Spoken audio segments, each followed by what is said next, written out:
Ке почине кроењето и е тука. Шо нема шоти. Ајде да бега. Додаде Свети Трифун повеќе род да трупа до година.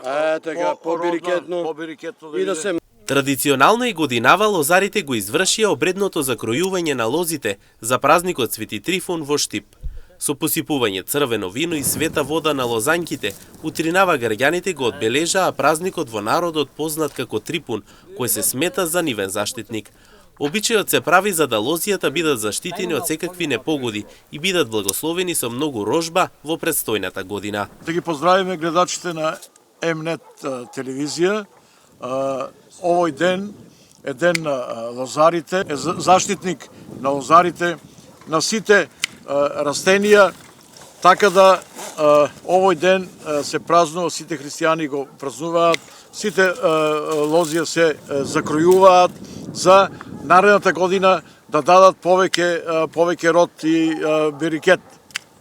Така да имам чест исто да го поздравам на ова средба стопанот, значи газата Петре Чуринов, селекторот на боксерската репрезентација. Значи, овде сме на неговото лозие на закројување и му пожелуваме многу здравие на неговата фамилија и до година лојзото уште да има поголем род. За ново година нека е празник. Ајде, Свети Трифун, нека трупа здравје, среќа, берикет. Прво се закријуват лозите и фрла се винце, војчка светена од црквата земаме. Вие се дрва става дома. Дрвцата, трите. До години кога ќе дојде пат да закројува, пак ќе ги бијат фрле, нови ќе стаја, да. Арти ги фрла.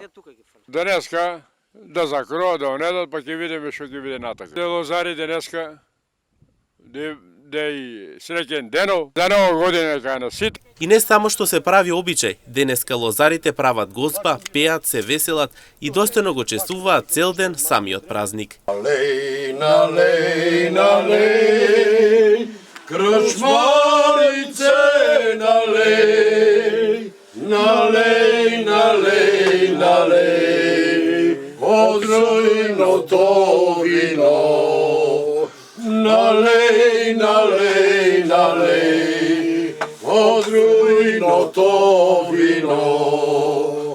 И ние сме деца на мајката земја, на мајката земја, на Македонија.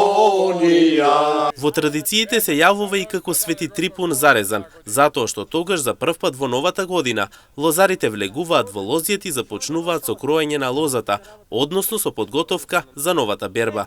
Символично на денот на Свети Трифун се закројува барем една лозанка, а од Свети Трифун започнува и топењето на снегот и попуштувањето на мразот.